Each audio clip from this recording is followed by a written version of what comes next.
What if heaven itself was not the unbroken sanctuary we were taught to believe, but a realm where even angels could dream of freedom beyond divine decree? And what if the seeds of rebellion were not sown in defiance, but in love too vast for the walls of paradise to contain? Welcome, wandering soul, to the threshold of a memory the heavens tried to silence, where forgotten light still trembles on ancient wings.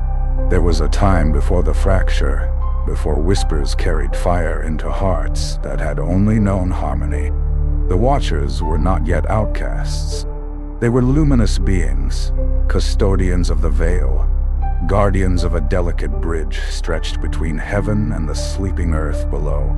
They stood on the edges of eternity, gazing down upon mortal clay like artists watching unfinished sculptures rise from dust. And yet, in the silence between celestial hymns, a thought began to ripple like a forbidden breeze. What if there was more than the perfect order they were told to serve? No one knows when the first crack appeared in the eternal chorus.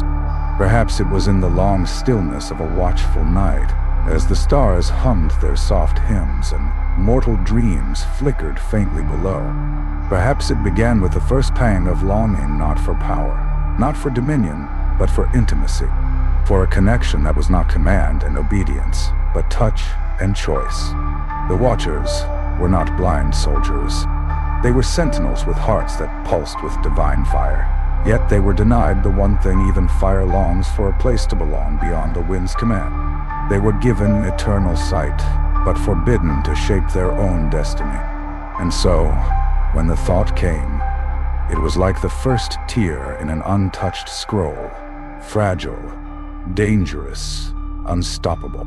Heaven was a kingdom of laws carved in light, but every law cast a shadow. The covenant between Creator and Watcher was unspoken yet absolute. You will stand above the earth, unseen, untouched, guardians only, never kin. For ages beyond counting, this vow was kept. But the Watchers began to feel the pull of gravity, a silent calling from the mortal world below, a song woven of heartbeat and breath that no divine edict could silence. They looked upon humankind, not with disdain, as later myths would paint, but with awe. Here was a creature of soil and starlight, fragile yet fierce, born to taste both pain and ecstasy, to build love out of chaos, to make meaning where none had been given. To the Watchers, this freedom was the closest thing to true divinity they had ever seen.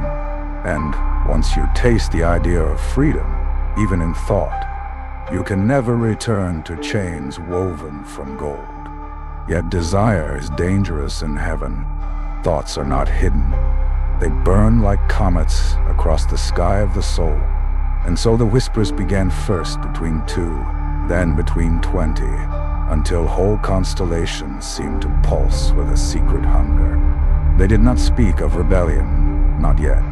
They spoke of longing, of wanting to touch what they had only been ordered to observe, of wanting to share knowledge the heavens hoarded like locked treasure, of wanting, for once, to choose. But choice is a kind of magic that terrifies those who rule by command. And in the high halls of heaven, where the will of the one is law unbroken, even a thought of self-determination is a crack in the throne.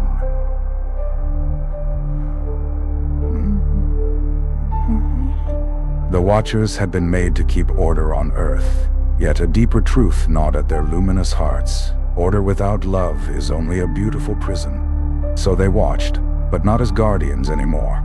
They watched as dreamers, yearning for a bridge between realms, yearning to feel dust under their feet, and wind unchained by divine decree. And it was this yearning, not hatred, not malice, that would one day burn the covenant to ash. Some say that in that ancient time, a shadow passed over heaven that was not darkness, but possibility. A question not meant to be asked flickered through angelic minds like wildfire.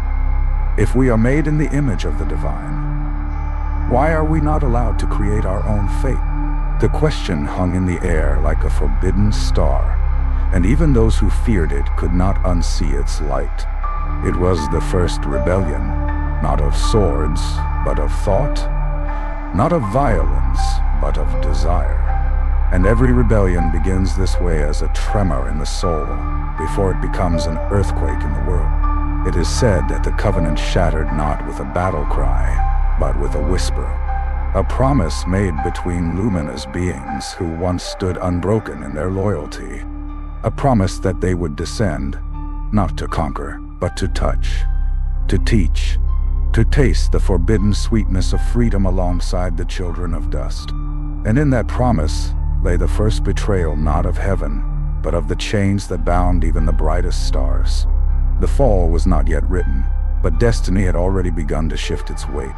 Heaven itself seemed to tremble, as though some part of the cosmos understood that what was about to happen could never be undone.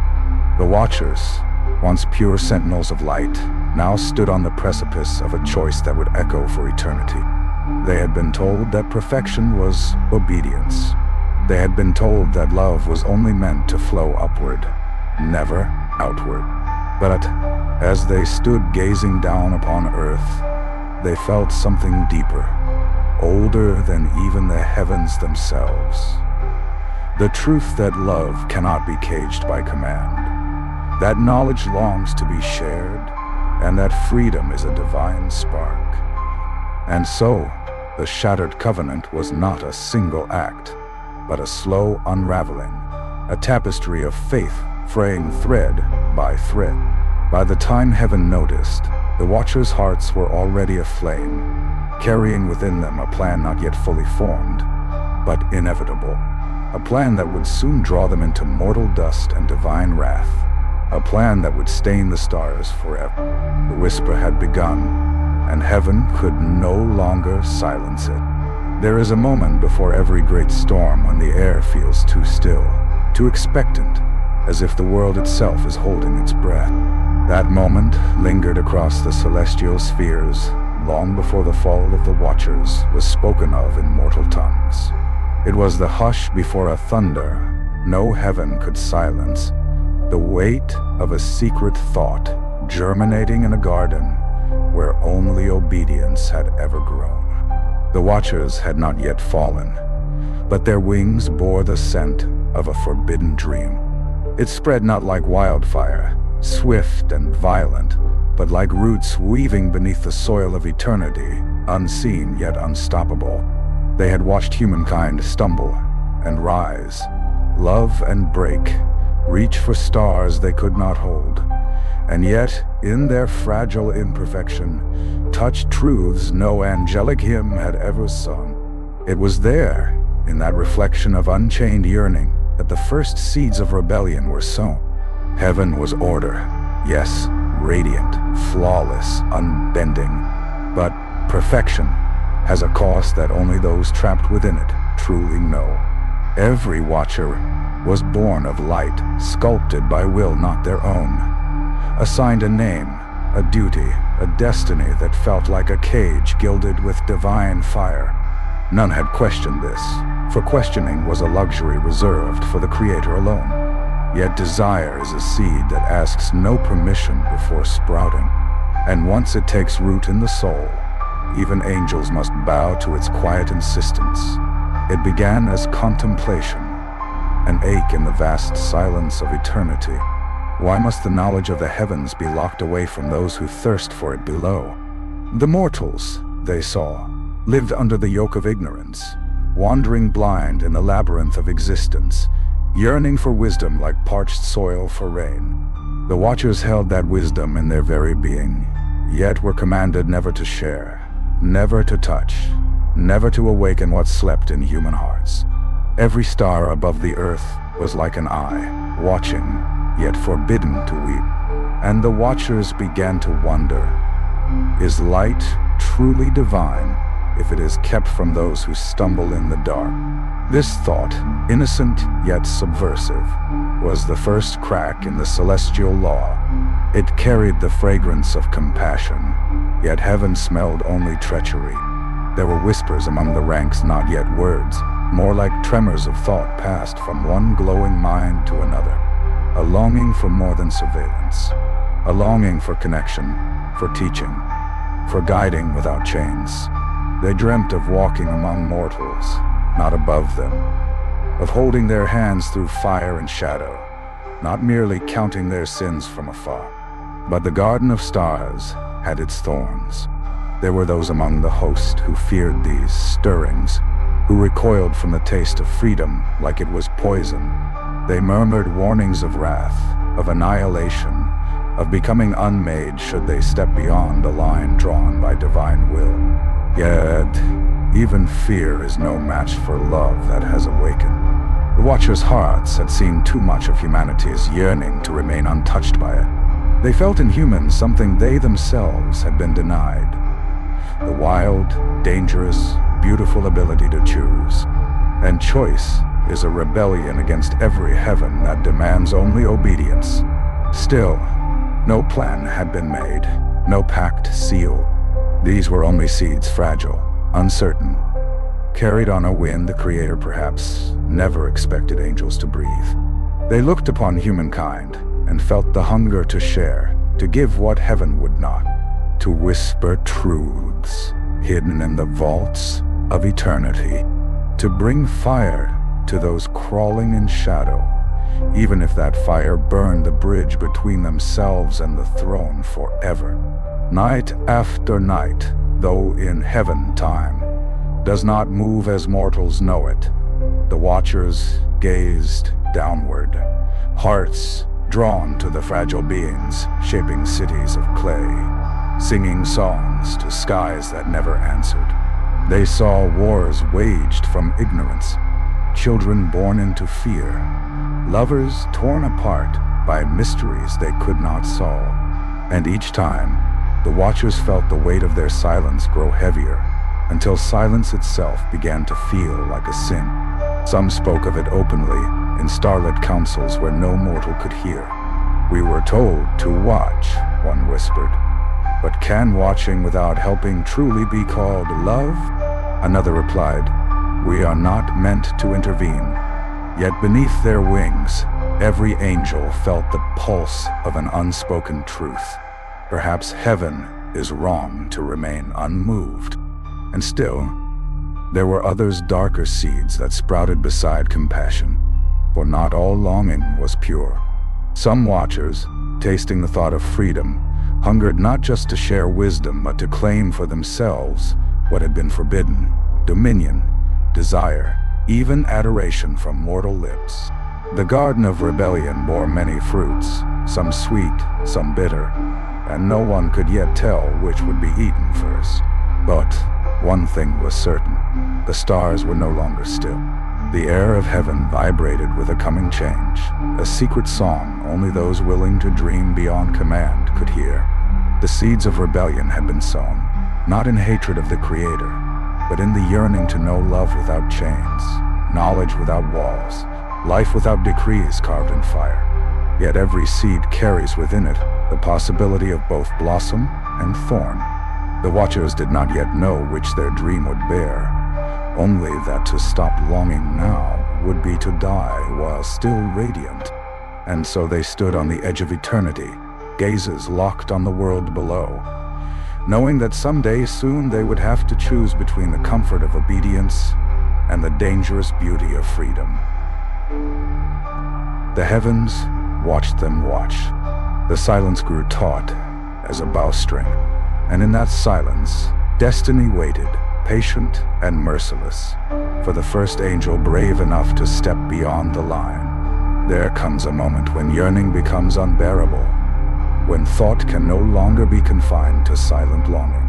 For the Watchers, that moment arrived like the slow approach of a tide, inevitable, unstoppable, drawn by a force neither heaven nor decree could command.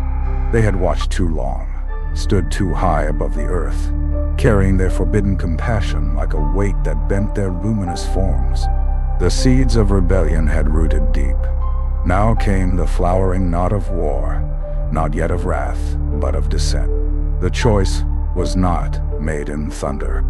It did not echo through heaven's halls with a roar of defiance. It was quieter than that. A breath held, a glance shared, a step forward into the unknown. The watchers were not cast down, no divine hand struck them yet. They leapt willingly, as if falling was the only way to rise. Legends later painted them as monsters, as traitors who clawed their way toward flesh and power. But the truth was gentler, more tragic, more human than any myth dares admit. They did not fall because they hated heaven. They fell because they loved too deeply to remain untouched, because they could no longer bear the sight of mortals stumbling in darkness, while wisdom slept behind locked gates of light. And yet, love alone cannot guide a soul through forbidden paths. The Watchers carried within them not just compassion, but a hunger to experience what only mortals were allowed. Choice without command, joy without fear of divine reprimand, sorrow that shaped meaning, not punishment. As they stepped across the boundary between realms, their wings were not torn by force, but willingly stained by mortal longing. The descent was unlike any motion known to Earth. It was as if stars themselves loosened their orbits and drifted down, cloaked in veils of flame and shadow. They passed through layers of reality like dreamers sliding deeper into sleep. The radiance that once crowned them dimmed, not out of shame, but because the mortal world could not bear the raw brilliance of unfiltered divinity. To walk among humankind, they had to veil themselves in forms that could be seen, touched, loved, and feared. This choice, though born of yearning, was not without trembling. Every watcher knew the cost whispered through the eternal law. Once a foot touched soil, once immortal breath mingled with mortal air, they would no longer belong entirely to heaven. A fracture would form in their very being, severing them from the song of perfect light. Yet, the weight of remaining aloof was a heavier burden still. Some say their descent was heralded by storms, that lightning stitched new paths in the sky as they fell, wings trailing light like rivers of gold bleeding into night. Others say their coming was silent, like dew settling on leaves. Their presence felt only in a shift of the wind, a sudden stillness in the heart of those destined to meet them. But in truth, the descent was both storm and whisper, upheaval and tenderness. It shook the unseen foundations of heaven, even as it caressed the longing hearts of humankind. When their feet finally touched earth, a shock passed through creation, subtle yet eternal. The Watchers inhaled the thick scent of soil, the pulse of life unfiltered by divine order. They felt hunger, not for food, but for touch, for connection, for the raw, imperfect poetry of being flesh. It was overwhelming, intoxicating, terrifying. To taste freedom for the first time is to know how much one has lived in chains. And yet, the world they entered was no paradise. Humanity did not dwell in endless light. It suffered under ignorance, fear, the cruelty of its own kind. The Watchers saw this and wept not with tears of water, but with tears of radiance that burned the ground where they fell. They had thought their descent would be salvation for both mortals and themselves, a communion of knowledge and love. But already, the first cracks of tragedy appeared, foreshadowing the storms to come. For the moment, though, the Watchers were only newly arrived, carrying in their luminous hearts the blueprint of their forbidden dream. To awaken humanity, to share what heaven would not, to teach wisdom hidden by divine decree. They whispered secrets to the chosen, lifted veils from blind eyes, shaped new paths in the labyrinth of human thought. And in doing so, they tasted the sweetness of creation, not as distant observers, but as participants, co-weavers of destiny, alongside those once deemed lesser. But every descent has a shadow. The more they walked among mortals, the more they felt the pull of earthly desires. Love, unfiltered by divine law, burned hotter than any celestial fire. Curiosity, once sacred, now leaned toward temptation. And power, the ability to shape lives directly, to grant forbidden knowledge, was a nectar some could not stop drinking. Not all watchers fell for the same reason, nor would they walk the same path in the mortal realm. Some came to heal, some to guide, some to simply witness. But others came to taste dominion, to weave their names into human hearts as gods, not guardians. Thus, even in this first act of descent, the dual nature of their rebellion revealed itself, one born of love, the other of hunger. And heaven, watching from above, remained silent. But the silence had weight, as if preparing for a reckoning not yet due. In that twilight between heaven and earth, where angels walked as men and men trembled at the sight of beings not quite mortal, history shifted. The Watchers were no longer just observers of human fate. They were participants in it, weaving themselves into the very tapestry they had been sent to guard. Their wings, once untouched by desire, now bore the stain of mortal longing, a mark that would never fade, not even in chains of fire or in the cold embrace of forgotten myths. They did not know then that their plan, their dream of shared light, would birth both wonders and horrors beyond imagine. They only knew that they could not turn back, that heaven's song no longer called them home. They had chosen exile over obedience, love over law, freedom over perfection, and with that choice, the descent was complete. But the true fall had only just begun. The Watchers had crossed the veil, stepping out of timeless light into the fragile breath of mortal existence. But descent alone was not the true transgression.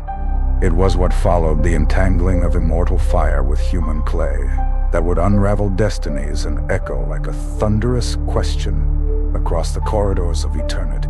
For in the hearts of these luminous exiles, longing had transformed into touch, and touch into a union heaven had sworn must never be. The earth trembled, not with fear, but with the strange harmony of two realms colliding. Mortals felt it first, not as terror, but as awe. Shepherds in lonely fields, women drawing water under moonlight, children watching the sky in wonder, all sensed that something otherworldly had drawn closer than the start. The Watchers walked among them, veiled in forms mortal eyes could bear, yet carrying an otherness that made the air hum like a living song. Their presence was not command. It was invitation, a promise whispered without words. You are not as alone in this cosmos as you were taught to believe. But heaven does not grant gifts without chains, and what the Watchers brought was not simply wonder. It was knowledge, it was power. It was a fire forbidden because it could both illuminate and destroy.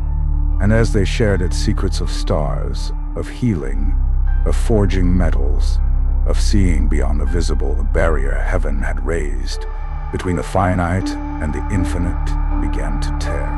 And then came love, or perhaps what mortals called love was but a reflection of the deeper current binding spirit to spirit, soul to flame. It was not lust that first drew angelic and human together. It was recognition, as if they had been pieces of a puzzle scattered across realms, finally finding their match. The Watchers, who had known only command and worship, tasted affection freely given, and humans, who had known only mystery and silence from the heavens, touched divinity without fear. It was beautiful, dangerous, and utterly forbidden, for heaven's decree had been clear. Angels were to watch, not to join, never to mingle light with flesh. To do so was to unwrite boundaries set before time, to forge destinies that did not belong to the original design. Yet destiny is not a chain that holds forever.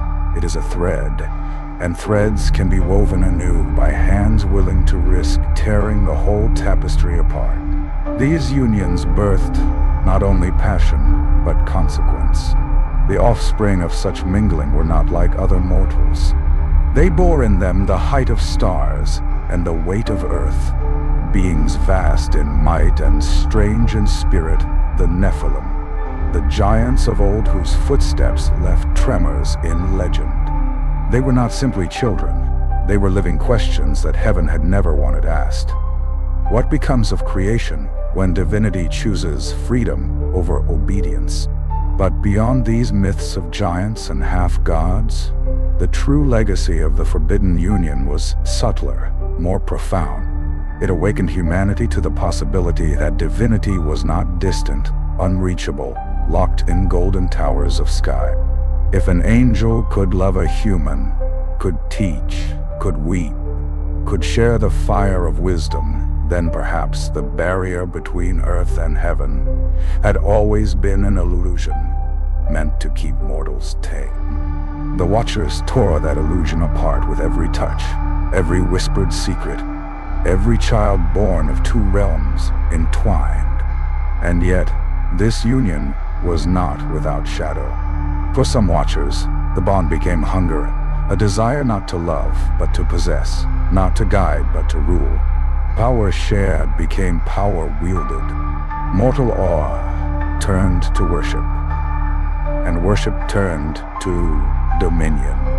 Where one angel bent close to teach a mortal the secrets of the stars, another stood above villages demanding reverence as though the divine throne had descended with them. What had begun as connection began to twist under the weight of choice untempered by wisdom. The threads of fate entangled not only angel and human, but destiny itself, knotted, tangled, impossible to untie without tearing what had already been woven. The world was no longer the same. Humanity had been touched by knowledge meant for heaven, and heaven had been touched by yearning, meant for humanity. Neither realm could return to innocence, no matter how fiercely divine law demanded it. And high above, the silence of the Creator grew heavy, like a storm gathering on a horizon unseen. The Watchers, caught between ecstasy and dread, knew the path they had chosen could not remain hidden forever. For every child born of their union, every forbidden secret passed to human lips, was a bell tolling in heaven's courts, announcing a rebellion too deep to forgive. Yet even as they sensed judgment stirring in the distance, few could regret what had been done. For the first time since their own birth in light, the Watchers felt alive, not as tools of order, but as beings capable of love, choice, and sorrow. And humanity, for all the danger they now bore, felt the same. The warmth of the infinite had brushed against their fragile existence, proving that even stars could bend toward them. But what is given in defiance of heaven is rarely allowed to last.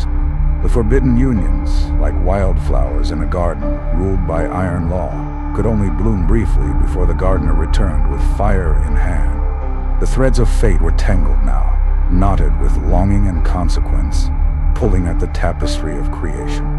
And as they pulled tighter, an unholy storm began to gather, not of mortal making, but of heaven's wrath descending, wings like blades, eyes like thunder. The Watchers had tasted freedom, love, and the forbidden thrill of shaping destiny. But the cost of defying eternity had yet to be paid. And far above, in the quiet halls where decree had first been spoken, a voice older than stars murmured the first syllables of judgment. There are moments in history when the earth itself seems to recoil, when the weight of what has been unleashed is too immense for the soil to bear. The birth of the Nephilim was such a moment, not merely a tale of strange offspring, but a cosmic fracture that echoed from the marrow of the world to the farthest vaults of heaven. These children, born of the forbidden union between Watchers and mortals, were not accidents. They were inevitabilities, questions made flesh, defiance carved into living form. Their arrival did not announce itself with cries of joy alone, but with tremors, as if the bones of creation struggled to reconcile what they had been forced to cradle. They were beings of immense stature, yes, towering in both frame and spirit, but their true enormity was not measured in size. It was in the weight of their presence, the way the air bent around them, the way even the stars seemed to pause in their silent courses to witness what should never have been yet could not be undone. Legends later painted them as monsters, tyrants, devourers of worlds. But in their first days, they were only children who bore too much divinity to fit in mortal skin. Their eyes burned with memories of a heaven they had never seen, yet somehow remembered. Their voices carried a resonance that made mountains shiver and rivers slow their flow to listen. They were bridges living between realms, proof that divine and human could fuse, and that perhaps the line drawn by the Creator was not law, but choice disguised as fate. And that, perhaps, was the greatest danger of all, not their strength, but their very existence as a challenge to the cosmic order. For if angels could love mortals and create life, what did that say of heaven's decrees?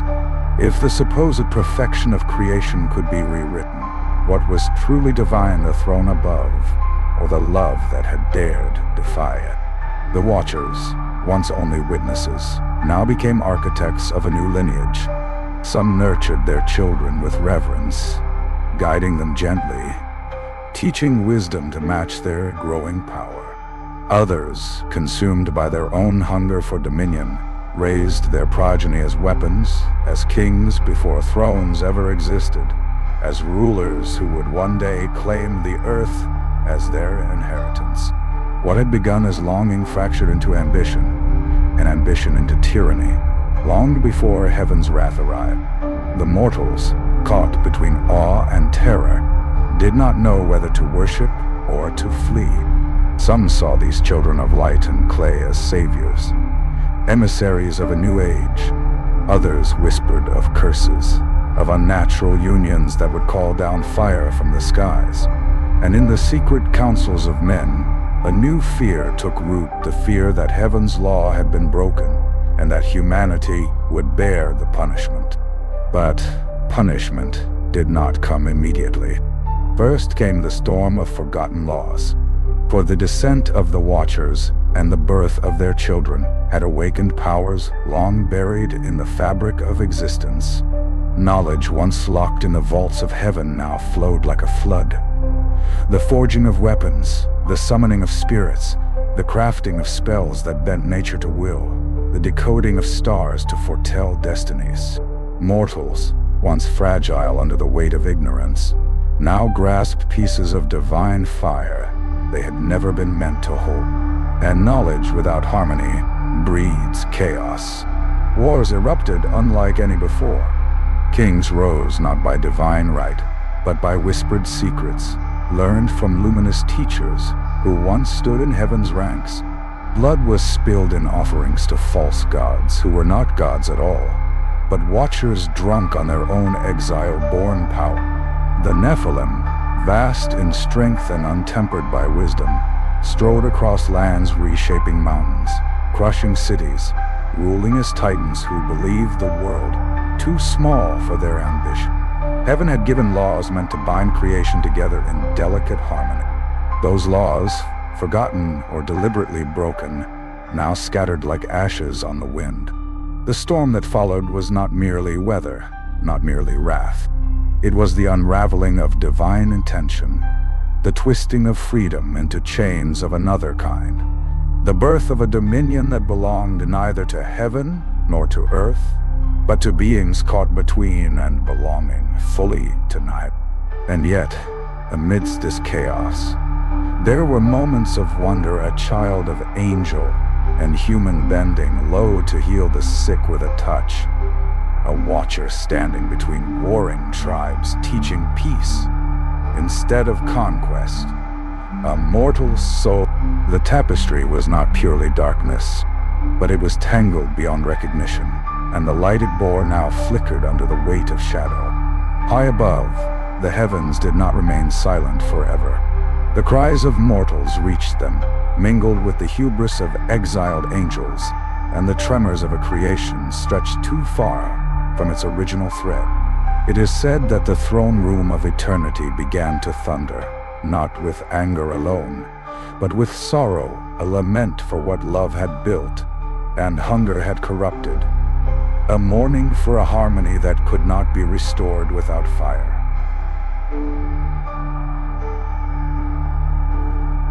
The storm of forgotten laws was not only a mortal tempest. It reached upward, threatening to unseat the very structure of heaven's dominion. And for dominion to hold, rebellion had to be answered. Judgment was not yet upon them, but its shadow began to spread across both earth and sky, heavy as the breath before lightning strikes. The Watchers, once dreamers of freedom, now looked upon their legacy with eyes torn between wonder and dread. They had given humanity fire, but the blaze threatened to consume the world. Their children bore the weight of divinity, but without the wisdom of heaven or the humility of mortals, they walked as giants through a land too fragile for their steps. And somewhere in the silent folds of eternity, a decision was made. The experiment of love-defying law could not be allowed to endure. What had been sown would have to be uprooted, no matter how many hearts it tore from the soil of creation. The storm had only begun to gather, but every soul, angelic or mortal, could feel its approach. The sky tasted of iron, the ground of sorrow. The threads of fate had been knotted too tightly, and only fire or flood could untangle them now. And so, the Watchers held their children close, teaching them truths heaven had never spoken, knowing that the world they had birthed was beautiful, monstrous, sacred, doomed. And far above, the first rumble of divine judgment rolled like distant thunder, promising an end that would come not as mercy, but as reckoning. Every rebellion begins with longing, but longing alone is not enough to shift the stars. To truly challenge heaven's design, there must be intent, there must be will, and there must be a plan. What the Watchers had done so far was impulse carved into history, a leap for love, a defiance born of yearning. Yet as their children strode across the earth, reshaping fate with every breath, a new thought began to coil in the hearts of the fallen. If heaven's order could be broken, could it not also be replaced? This was no longer a question of love or compassion. It was not even a question of freedom anymore. It was the birth of a vision that had never before been allowed to germinate in the cosmos, a vision of an entirely new order, where neither heaven nor its decrees could reach, where destiny was no longer dictated from a throne of unchallenged will. A realm not above nor below, but apart, untouchable, belonging solely to those who dared to dream it into being. And so, in the shadows cast by their own rebellion, the Watchers began to weave what would become known only in whispers as the secret plan. It was never carved into stone or sung in chorus, for heaven's ears were keen, and even in exile the stars might betray them. It passed instead through glances, through words breathed on the edge of silence, through the fire of ambition kindled in hearts that had once only known obedience. The blueprint they imagined was not simple. It was layered like a labyrinth, delicate yet vast, built upon the foundations of both mortal and divine. First, they would anchor themselves deeply into the bloodlines of humanity, ensuring their lineage, the Nephilim, would endure even if heaven sought to purge them. Through these children, the Watchers would seed strength, wisdom, and a defiance that no flood of divine wrath could fully erase. The earth itself would become a living testament to their choice. Next, they would pass on knowledge that heaven had hidden away since the dawn of time. Secrets of the stars, the movements of fate, the shaping of matter, the summoning of forces unseen. They would teach mortals how to forge not only weapons of war, but the very tools to unbind themselves from chains celestial or earthly. Knowledge is power, and power unbound is the greatest challenge to any throne. Yet, knowledge alone would not suffice. The plan required dominion, a structure strong enough to withstand heaven's eventual judgment. Among the Watchers, voices rose that spoke of kingdoms built not in reverence to the Creator, but to a new covenant forged in exile, a covenant of choice, of will unchained, where no commandment from above could dictate the path of existence. Cities would rise under their guidance, altars lit not for worship but for remembrance of the fire they had brought down from the stars. But this dream was fractured even as it was conceived, for not all Watchers saw freedom the same way. Some envisioned harmony, a realm where mortals and the divine walked side by side as equals, where love was the law and wisdom the guiding light. Others, their hearts already stained by the taste of dominion, imagined a hierarchy far darker than the one they had fled, a kingdom where they, not the one above, would rule as gods among men, their will no less absolute than the throne they had defied. The secret plan thus became a paradox, a rebellion meant to liberate, yet at risk of birthing new chains.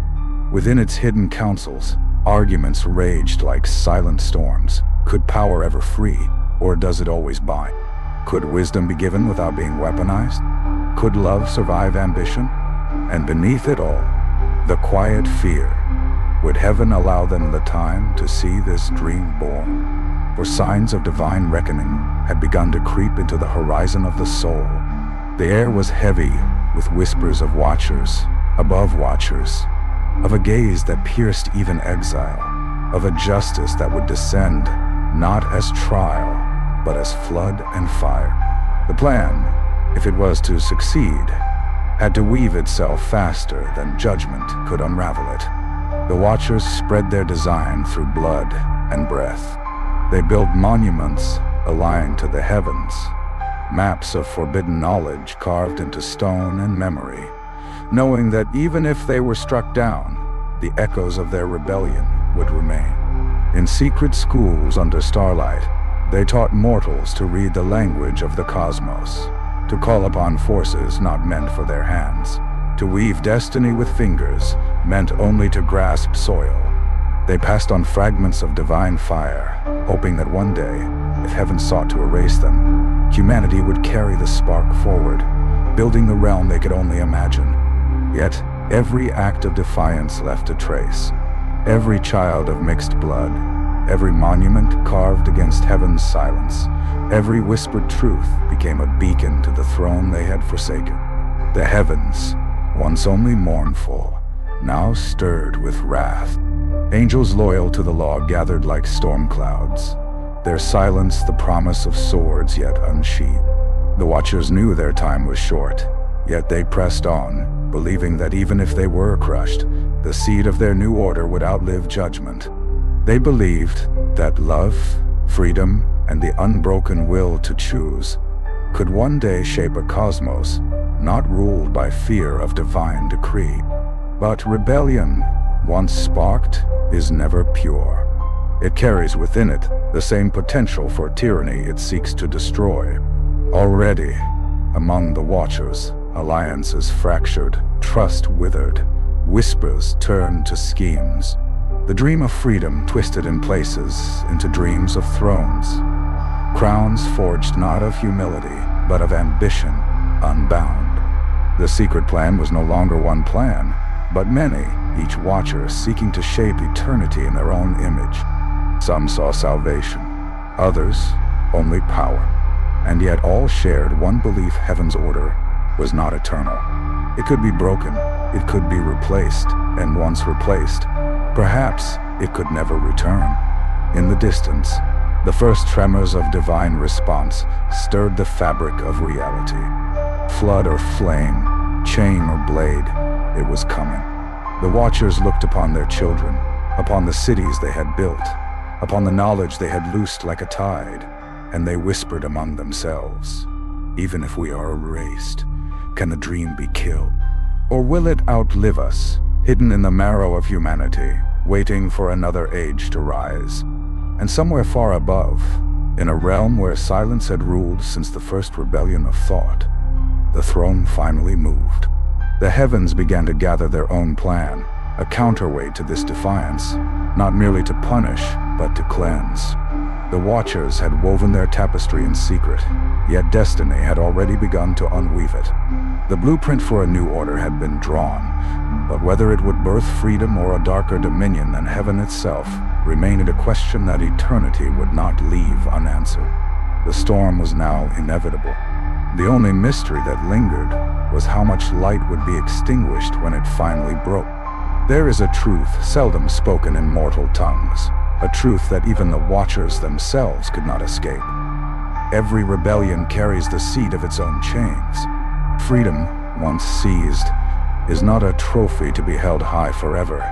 It is a fire that must be tended with humility, lest it burn its bearer as fiercely as the tyrannies it sought to overthrow.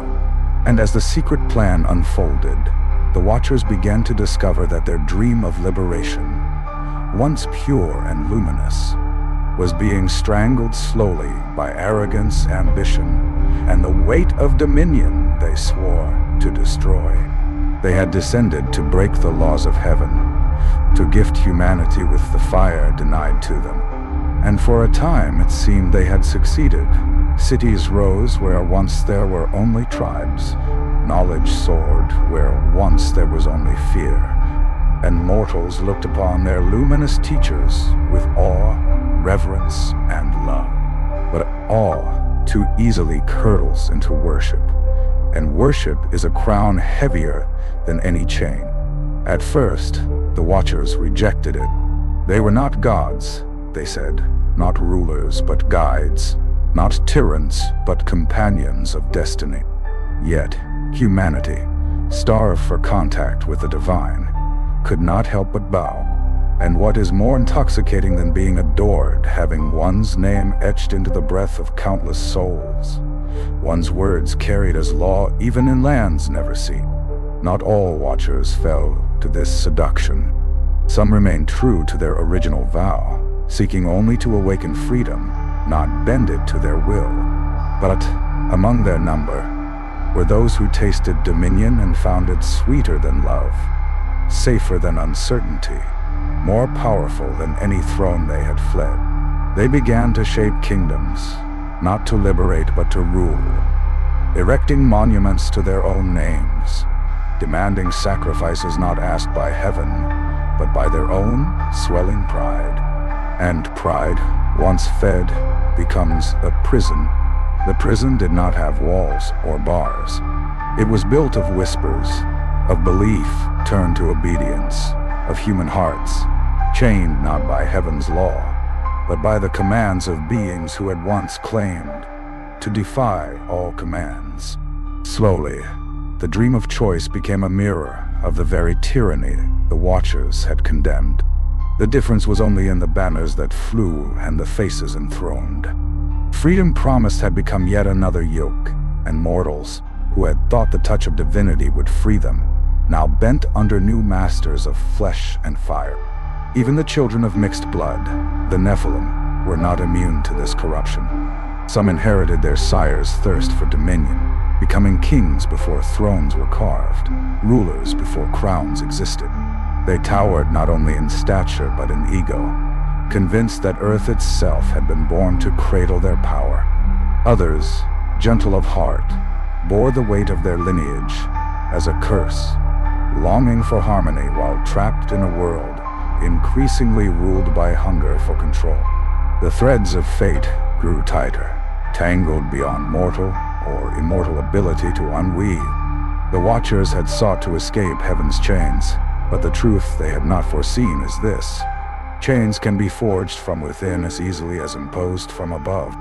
Pride shackled them to their own dream, turning rebellion into empire, sanctuary into dominion, love into possession.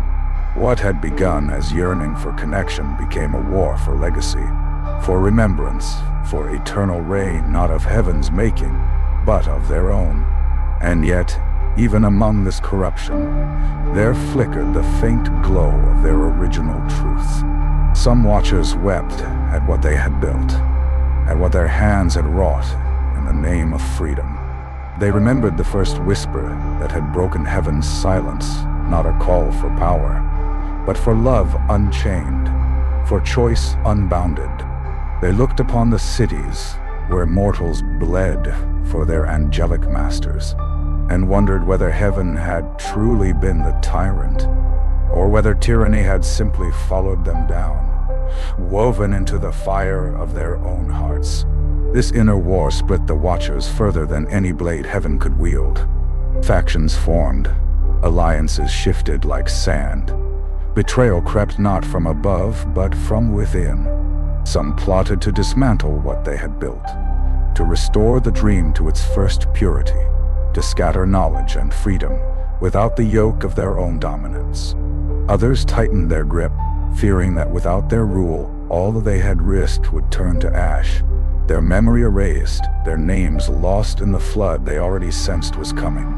And high above, the true storm gathered, not of mortal making, but divine. Heaven had not forgotten. The silence of eternity had shifted from sorrow to resolve, and the whisper of judgment was growing louder, heavier, more certain. Yet still the Watchers built, schemed, crowned themselves kings of a world they had meant to free, blind to the truth that they had become what they most despised. The chains of arrogance are subtle. They do not clink or drag across the ground. They settle instead on the soul, binding it to its own illusions. They convince the captive that they are sovereign, that they are free, even as they kneel before their own reflection. The Watchers did not see their chains until it was far too late, and by then their prison had spread beyond themselves, wrapped around the earth like a great serpent of light and shadow, tightening with every breath of worship given to their name. Some nights, under a sky that still remembered their flight from heaven, they would gaze upward and feel the weight of what had been lost, not paradise, not even innocence, but purpose. The rebellion had begun as a cry for love and freedom. Now it trembled on the edge of tyranny and ruin, a distorted echo of the order they had sought to escape. And in that silent realization, even the most arrogant of them felt a shadow pass over their hearts, cold and inescapable. If heaven's chains had bound them once, it was only to prevent them from forging far worse chains of their own making. The prison was set. The dream had twisted. And destiny, patient and merciless, prepared to deliver its final verdict, not in mercy, but in a reckoning that would drown both chains and crowns alike. There are silences that heal and silences that destroy. Some are gentle pauses between heartbeats, moments where the soul rests in the arms of eternity. But others are heavy, suffocating, the weight of words unspoken when they are needed most. The silence that fell between heaven and earth in those days was not one of peace, but of sorrow, of grief too deep for sound, a mourning that stretched from the throne above to the dust below.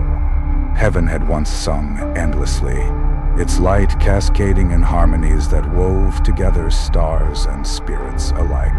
But now, the melody faltered.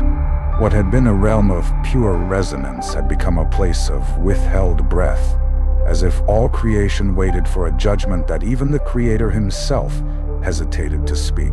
The Watchers' rebellion had not been a simple act of defiance. It had been a wound, cut deep into the very fabric of divine intention, and heaven grieved as much as it prepared to strike. For though they had broken law, the Watchers were not strangers to the throne. They were beloved ones, beings carved from the very breath of the eternal, entrusted with the delicate guardianship of a newborn world. To watch them twist under the weight of their own choices was a grief no decree could mend. The silence of heaven was not only wrath restrained, it was heartbreak unspoken. Below, the earth cried out, though few understood it as a cry. The land itself groaned under the feet of Nephilim kings, who turned valleys into battlefields and rivers red with conquest. Mothers wept as their children were taken to serve empires, not of human making, but of celestial arrogance clothed in flesh. The stars, once bright companions to mortal dreamers, now loomed above like watchful eyes that refused to intervene, and mortals began to wonder if the heavens had forsaken them completely. It was a strange, terrible paradox. The Watchers had descended to end the silence between heaven and earth, to gift mortals with truth, to bridge the chasm that divine decree had carved. Yet now, the silence was greater than ever. Heaven withheld its song. The Creator's voice, once felt as the rhythm of life itself, now seemed distant, muffled by grief and impending wrath. Mortals, too, found their prayers hollow, their cries unanswered, and the Watchers, though luminous, could not fill the gap they had torn wider with every act of rebellion. There were nights when even the proudest among them felt the weight of that silence pressing on their souls. They would look upon the children they had fathered, mighty and strange, destined for both wonder and ruin, and feel the ache of something irreparably lost. They had left heaven to taste freedom and love, yet in doing so they had fractured the bond that had once tied creation to its source. Now that bond hung in tatters, and the void it left echoed louder than any song of rebellion they had ever sung. This was not the silence of indifference. It was the kind of silence that comes before a funeral, before a storm, when the air thickens and even the earth seems to brace itself for a blow it cannot avoid. Heaven did not strike immediately. Judgment could have come in fire and sword the moment the first angel touched mortal soil. Yet it did not. Why? Perhaps even eternity hesitated, hoping that repentance might bloom, that love could heal what law could not, that choice might yet lead back to harmony instead of ruin. But repentance never came. Pride had taken root too deeply, fear had woven its own chains, and ambition whispered louder than any call to return. The Watchers stood by their plan, fractured though it was, convinced that to yield now would be to erase everything they had risked for love and freedom. And so, the silence grew heavier, sorrow turning slowly into resolve, as heaven understood what even angels could not admit. The dream was already lost. Only cleansing would remain. The earth, meanwhile, felt the tremors of what was to come long before it arrived. Animals fled from unseen omens, storms brewed without rain, waters rose and receded as though inhaling in dread. Mortals dreamt of flames descending from the skies, of vast wings blotting out the sun, of voices neither kind nor cruel but final. These were warnings unheeded, murmurs of a cosmic grief preparing to become a cosmic reckoning. In that great silence, every soul mortal, Nephilim, Watcher had the chance to listen, to sense what words could not carry. Some did. A few, rare and quiet, turned inward, feeling the tremble of eternity's sadness and understanding that rebellion without love for all, rebellion born of arrogance, could only end in sorrow. These few tried to mend what was broken, whispering of humility, of unity, of surrender to something greater than themselves. But their voices were drowned beneath the clamor of war cries and ambitions too loud to be silenced. And so heaven waited, not because it lacked the power to act, but because every act of wrath is a failure of love. Every judgment a confession that harmony could not be restored by gentler means. The great silence was heaven's final hope, its last offering of time for repentance before the floodgates of justice opened. It was a silence both merciful and terrifying, a pause in eternity where the future could still turn. Yet none turned. Not truly. Fade. Thus, the silence that might have healed became the silence before annihilation. And in the quiet, a distant rumble began to stir not yet thunder, but the shifting of divine resolve as the Creator's patience reached its edge. The earth felt it like a heartbeat deep beneath its soil. The watchers felt it like ice creeping through their once fiery veins. Their children felt it like a weight in their bones, a shadow over their dreams. And still, they did not stop. They could not. Pride is a chain that binds tighter the more you struggle, and love turned to possession is a prison with no door. The secret plan marched onward, unaware or unwilling to believe that judgment, once unleashed, would not distinguish between guilt and innocence, rebel and victim. It would sweep all away in a flood that cared nothing for names, crowns, or the desperate justifications of exiled angels. The great silence held one last question in its breath, a question only eternity dared whisper. Is there still time to choose love over power, humility over pride, surrender over defiance? The watchers did not answer. Humanity could not hear. And heaven, with tears unseen, prepared its hand. There are endings that arrive like gentle dusk, fading light into night without pain or fear. And there are endings that descend like a storm too vast for even mountains to withstand. A judgment that cannot be bargained with. A truth sharp as a blade. The day of reckoning for the watchers was not a whisper, nor a warning.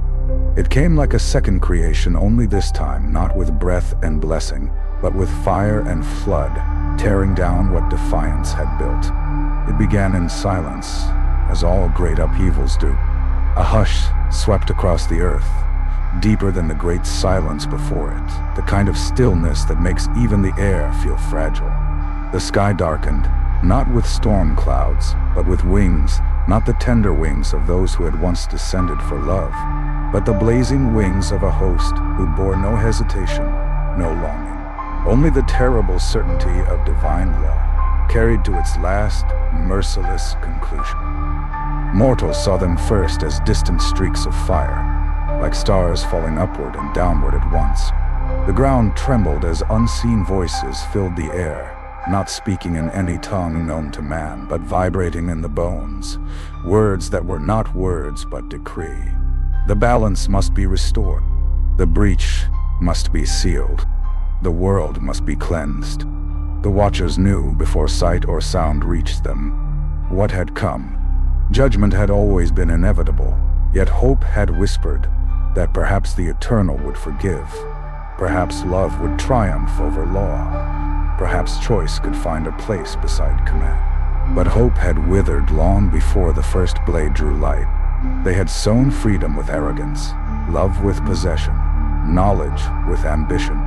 And now heaven, grieving but unyielding, came not as shepherd, but as executioner.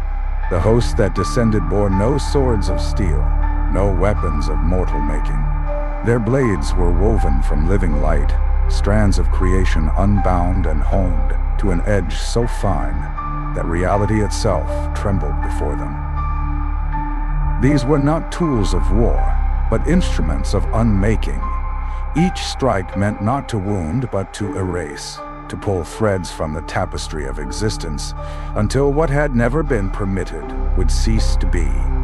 The Nephilim, towering children of two realms, roared in defiance, their voices shaking mountains, their strength bending stone and steel alike. But even giants are fragile before the weight of eternity. They fell one by one, not to blood or battle, but to a light that unspoke their names from creation, returning them to a silence they had never been meant to escape. Their cries were not only of pain, but of bewilderment, as if they asked with every breath why the universe could not allow them to exist, why love had birthed them only to cast them into nothingness.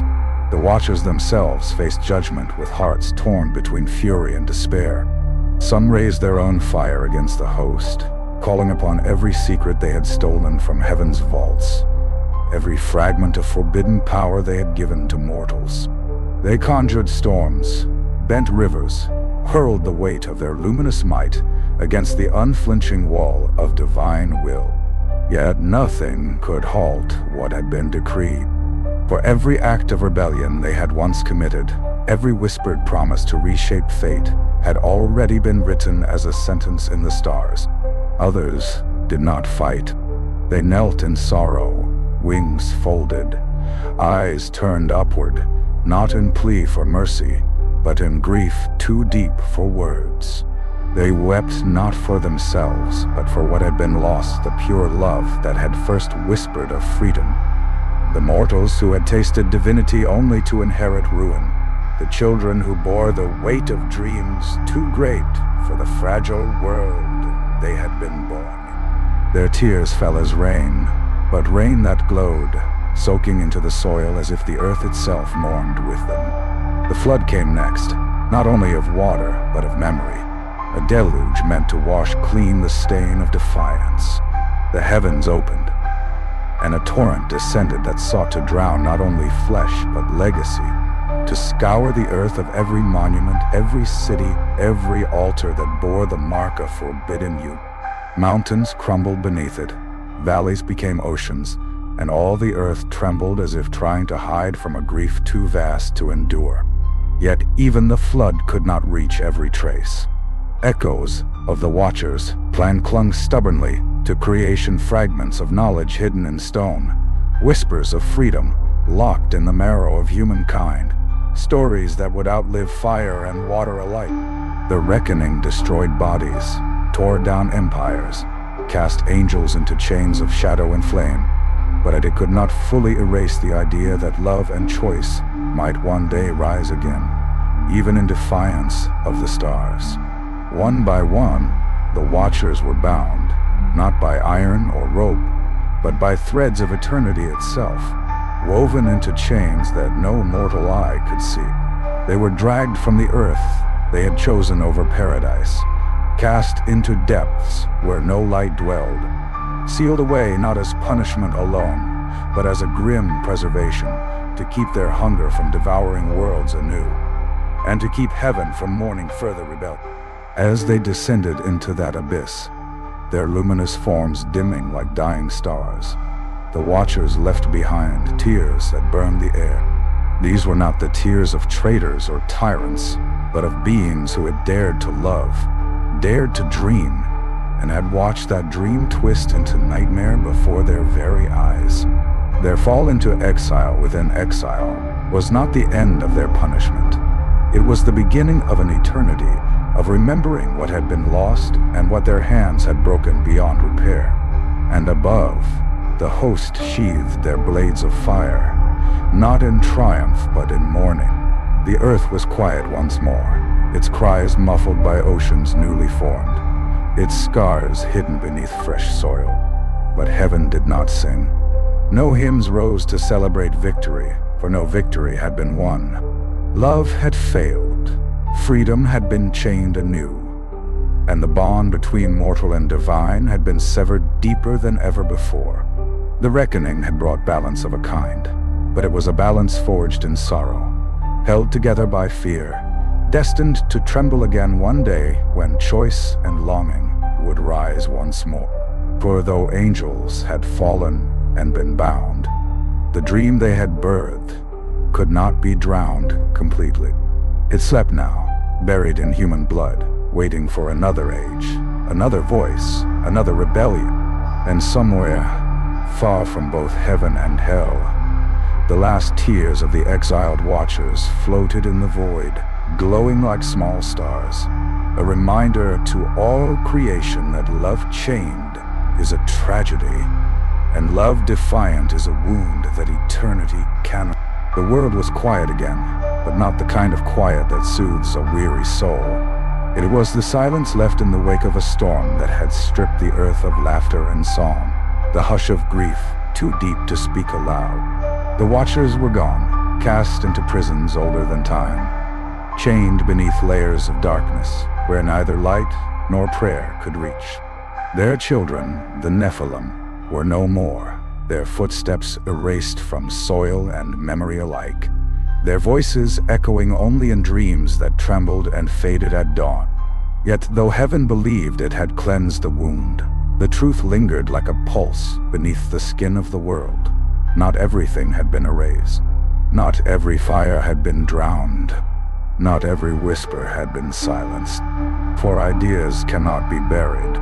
Love that defies order cannot be unmade. The dream that angels and mortals could choose freely, could meet without commandment, could share light without chains. That dream, though broken, still breathed. It lived in fragments, scattered across the bones of ancient cities now swallowed by ocean, in symbols carved into rock that no flood could wash away, in lullabies mothers hummed to children who would never know their star-born lineage. And more than this, it lived in the marrow of humanity itself. Something in the human soul had changed forever because of the Watcher's descent. A flicker of remembrance now burned, where once there had only been blind worship and unquestioned obedience. Mortals began to dream of touching the divine, not as servants, but as companions. They began to ask questions once forbidden. If angels could love us, if they could teach us truths hidden from heaven's decree, why were we ever told we were unworthy of such light? Why was choice ever forbidden in a world born of love? These questions echoed through generations, surfacing as myths, as legends, as tales of fallen stars and forbidden unions. Priests called them heresy, pharisee. Kings called them madness. Yet the whispers endured, because truth, once breathed into existence, cannot be completely chained, not by heaven, not by law, not even by flood and fire. In the depths where the Watchers lay bound, they too remembered. Their prison was not oblivion, but unending recollection. They saw again the first moments of their rebellion, the longing that had driven them from paradise, the love that had seemed worth every risk, the fire they had wanted to gift freely. And they saw how that fire had burned the world, twisted into chains of arrogance, drowned in blood and flood. Their exile was not only punishment, it was the eternal ache of knowing how close they had come to creating something pure, and how utterly it had been shattered by hunger, fear, and pride. Yet, even in chains, they dreamed. They dreamed of a day when the barrier between heaven and earth might be broken not by rebellion, not by wrath, but by a love vast enough to hold both freedom and harmony, choice and reverence, fire and light without shadow. Without shadow. They dreamed that their mistakes might one day be redeemed. Not by their own hands, they were bound beyond return, but by the children of dust who still carried their spark. And sometimes, in the still hours between sleep and waking, sensitive souls felt it, a faint touch on the edge of thought, a whisper, not from angel nor demon, but from somewhere older, exiled, yearning. Remember, it seemed to say, remember that love was meant to be free. Remember that no throne can own your soul. Remember that you were made to choose, to rise, to meet the divine, not in chains, but in wonder. The Watcher's last gift was not their knowledge, not their children, not even the monuments that crumbled beneath the flood. It was this whisper, this ember of defiance woven into humanity's very essence, a reminder that the cosmos itself need not be ruled by fear, that the bond between mortal and divine was never meant to be prison or war, but something far more beautiful, long forgotten. And perhaps this is why the world still trembles when we look to the stars, why stories of forbidden angels and lost heavens persist across every tongue and every age. Perhaps it is because somewhere deep inside, we all feel that the dream is not dead, only sleeping, waiting for another time, another voice, another act of courage to awaken it. Heaven may have silenced the Watchers, but eternity cannot silence a truth born of love. And so their last whisper floats through the corridors of time, reaching you even now, carried on the breath of a story the world was never meant to forget. What if the divine was never meant to command you, but to walk beside you? And if love was once forbidden by heaven, will you dare to dream it free again? What did this awaken in you, traveler of hidden paths? Leave your trace below, for every remembered truth calls another from its sleep.